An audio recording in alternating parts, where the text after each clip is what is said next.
Hi, I'm Lisa. In this video, I will help you to fix 7 very common advanced English grammar mistakes. These are mistakes that a lot of my students make, even students that are considered quite fluent in English. Let's see if you make them too, and I will teach you how to fix them. Before I teach you the grammar rules of the 7 different topics that I'll be discussing, I'd like you to take a little test, a little grammar test that will measure how many mistakes you're making. Maybe you're not making any of these mistakes, which is fantastic, but I predict even if you are an advanced learner, you're probably making at least 1 or 2 of these.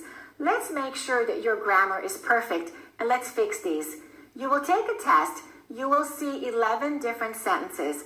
Each sentence has 1 grammar mistake, and it's your job to find the mistake and to fix it.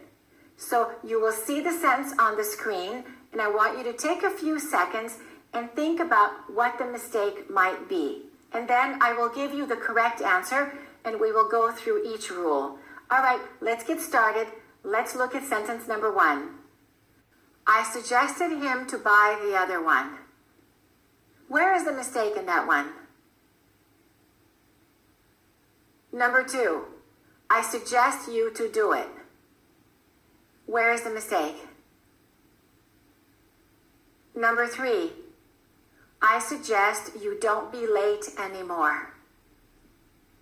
Do you know the mistake? Number 4, I'm looking for a 2-bedroom apartment. That's one I hear all the time, and that's not correct. Number 5, I have a 6-year-old son. Can you see the mistake in that one? Number 6, I would appreciate getting some advices from you. Where is the mistake? Number 7, I'm really looking forward to go there. Did you spot the mistake? Number 8, in my country, we are used to eat rice for breakfast. Where is the mistake? Number 9, I will give it to you when we will see each other. Number 10, if you'll go, I'll go too. Where is the mistake? And number 11, if you would have tried it, you would have liked it. Where is the mistake? Did you find all of the mistakes? So now I will give you the correct answers, and I will teach you the grammar rules. Let's look at the first sentence. I suggested him to buy the other one. It's incorrect to say I suggested him. There are different ways you can correct that. You can say I suggested that he buy the other one. And the word that is optional, so you can also say I suggested he buy the other one, but don't say I suggested him. And sometimes it's not necessary to include the pronoun depending on the meaning of your sentence. In that case, you can use a gerund. You can use an ing, and you can say, I suggested buying the other one. So with suggested, if we use a verb immediately afterwards, it needs to have an ing. It needs to be a gerund. I suggested buying. I suggested going there. I suggested doing it. Make sure the verb is a gerund. Make sure it has the ing ending. Number 2 was, I suggest you to do it. That's a sentence I hear a lot, but that's not correct. We don't say, I suggest you. You need to say, I suggest that you do it, or you can eliminate that, and you can say, I suggest you do it. But don't say, I suggest you. You can say, I suggest it to you. I suggest it to you. I suggest something to you. The verb suggest is a confusing verb. It's used differently than most other English verbs. That's why people make so many mistakes with it. So we don't say, I suggest you this one. We say, I suggest this one to you. We use the to with the pronoun. I suggest this one to you. When you use another verb with suggest, don't use to after suggest. Instead, use the word that. I suggest that you fix it soon. I suggest that he fix it soon.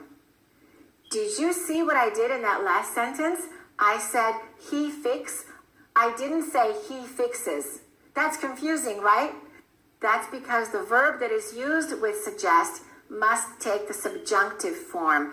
And the subjunctive form is the infinitive form of the verb. So you can't change it to past tense and you don't add an S. So we say, I suggest that he go there, not that he goes there. I suggest that he be there on time. We use be, not that he is. I suggest that he try harder next time. We don't say he tries harder because suggest requires a subjunctive form of the following verb. And where was the mistake in sentence 3? I suggest you don't be late anymore. We don't say you don't. We say I suggest you not be late anymore. Or you can use a gerund if you don't need to say the pronoun and just say I suggest not being late anymore. I suggest not driving so fast. I suggest not doing that. Let's look at sentence number 4. I'm looking for a 2-bedrooms apartment. Was it easy for you to see the mistake? The mistake was the letter S on the word bedrooms. It should be 2-bedroom apartment. But why is that when 2 is the plural? Because apartment is a noun, and when you put something directly in front of the noun to describe the noun, we change it to singular. So we say, my apartment has 2 bedrooms. In this case, the apartment comes before the 2 bedrooms. My apartment has 2 bedrooms, or I have a 2-bedroom apartment. My car has 4 doors, or I have a 4-door car. No S, I have a 4-door car. The meeting lasted 30 minutes. It was a 30-minute meeting. 30-minute meeting. That house cost $1 million. It's $1 million house. You see that pattern? So now you have the answer to sentence number 5, right? Do you see the mistake? We don't say 6-year-old son. We say 6-year-old son. I have a 6-year-old son. I have a 4-year-old daughter. I have an 80-year-old grandmother. You will frequently hear people speaking like this. I have 2 children. I have a 7-year-old and a 9-year-old. Why don't you pause this video now so that you can practice this? I want you to think of things that you have with a number associated with it. For example, I have a 2-bedroom apartment. I have a 4-door car. I have a 50-year-old mother. Things like that. Put the video on pause now and make your own sentences.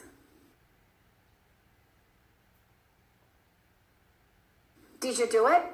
I recommend when you learn something new that you practice right away. Sometimes we forget about it and we don't practice, and then we keep making the same mistake.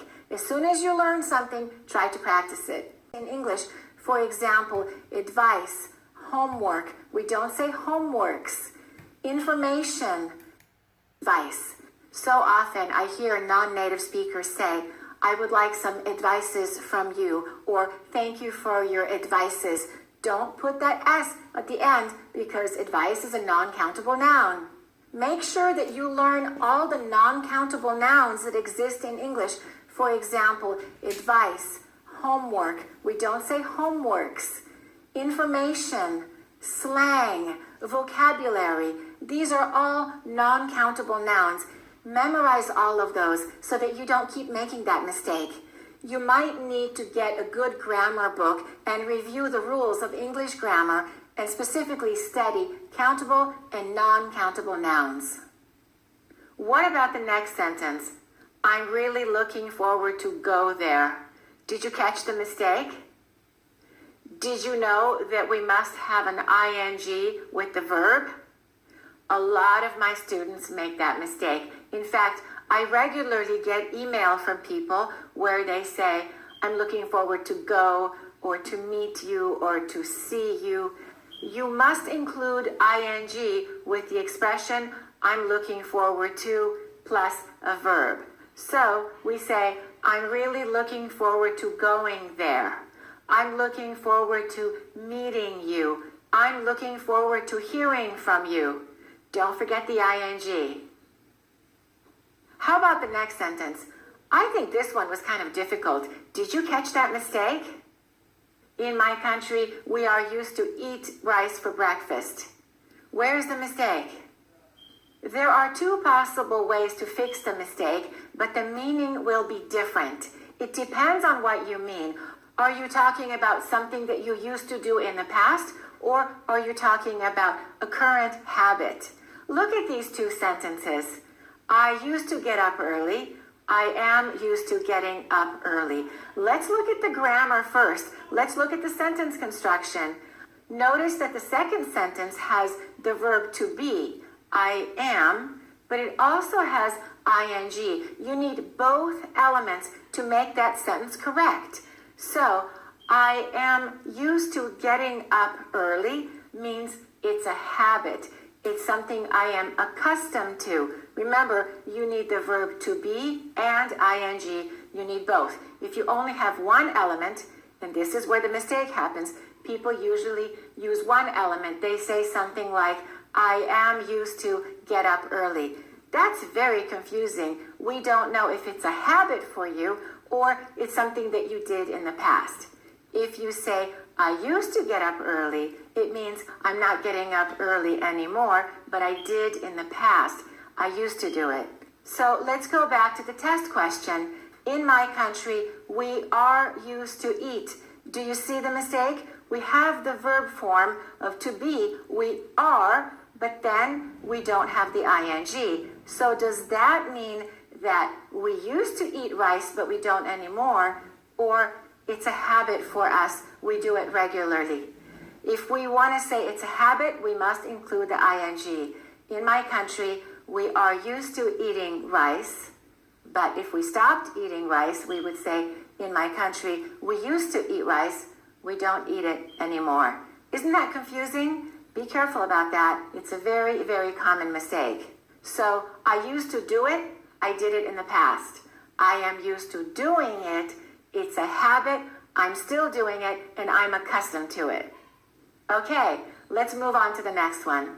I will give it to you when we will see each other. Did you catch the mistake? The mistake is using will after when. You only need to use will one time in this sentence. I will give it to you when we see each other. When we are talking about the future and we use the word when, we must not use the word will. So we don't say, when I will see you, we say, when I see you. When I see you tomorrow, I will give it to you.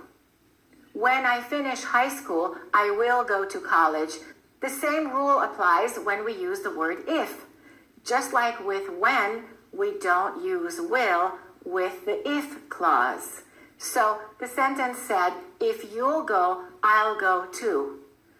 If you'll go is incorrect, we will say, if you go. If you go, I will go too. And we make that into a contraction, and we say, if you go, I'll go too. If I have time, I'll call you. Remember, don't use will two times. All right, let's go to the next one. This is the past conditional, and the sentence said, if you would have tried it, you would have liked it. Same thing, we don't use would two times. With the if clause, we don't use would. So instead, we should say, if you had tried it, you would have liked it. We use the past perfect tense with the if clause in the past conditional tense. If I had studied, I would have passed the test. Let's say that naturally. If I had studied, I would have passed the test. And now let's change the word order. She would have come to your party if you had invited her. And let's say that naturally, more quickly, where we make the contractions.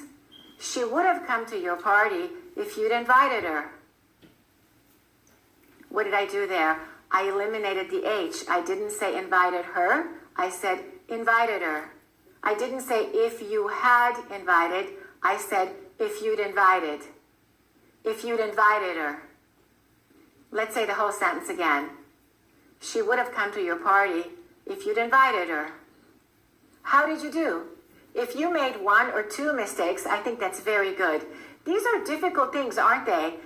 Especially the past conditional tense, that's so difficult for a lot of people to learn. There are so many different grammatical elements that need to be correct and in the correct word order. That's very hard for a lot of my students. If you're still struggling with some of these grammar rules, I recommend that you get a good grammar book and you review the rules and you study them in detail. But if you know the rules, maybe when you're speaking, it still doesn't sound correct sometimes. Does that happen to you? That's really common. It happens to a lot of students.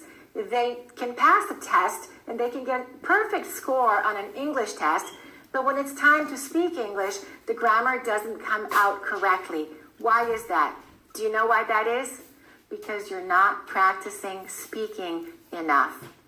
I always say, if you have no one to speak English with, speak English with yourself. Talk to yourself out loud.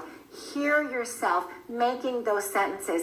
It will go from your ear to your brain. It will become more permanent. That's how you fix those mistakes permanently. In the description below, I'm going to post the names of some grammar books that I strongly recommend that you buy. Grammar books for advanced learners of English. My channel is called Accurate English. It's the same name as my training center that I've had in Los Angeles for over 20 years.